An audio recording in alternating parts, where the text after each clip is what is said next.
బ్రహ్మాండంగా ఉంది, కానీ ఈసారి అంత ఇంట్రెస్ట్ అనిపించట్లేదు చాలా మంది అంటున్నారు. సో ఇంకా 2 వారాలు, ఈ 2 వారాలు అయిపోయినాయిగా, నెక్స్ట్ డెఫినెట్లీగా ఇంకో 2 వారాలు ఆగితే మంచి కంటెంట్ వస్తుంది.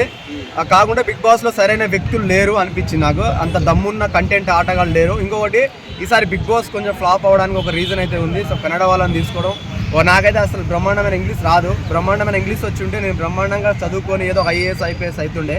ఆ ఇంగ్లీష్ రాకనే ఈరోజు బిగ్ బాస్ చూద్దామంటే అందులో నా ఇంగ్లీష్ అయిపోయింది. సో అందువల్లనే మా ఫ్యామిలీ మెంబర్స్ కానీ, నేను కానీ, మా ఇంట్లో మా భార్య కానీ ప్రతి ఒక్కరు బిగ్ బాస్ చూడడమే మానేసినాము. ఉన్న కంటెస్టెంట్లో దరిద్రంగా ఆడేది ఎవరు ఉన్నారండి? యస్మి గౌడ, దానమ్మ, దానంత చెత్త మైండ్ పరమ ఆమె బుర్రలో మొత్తం చెత్త.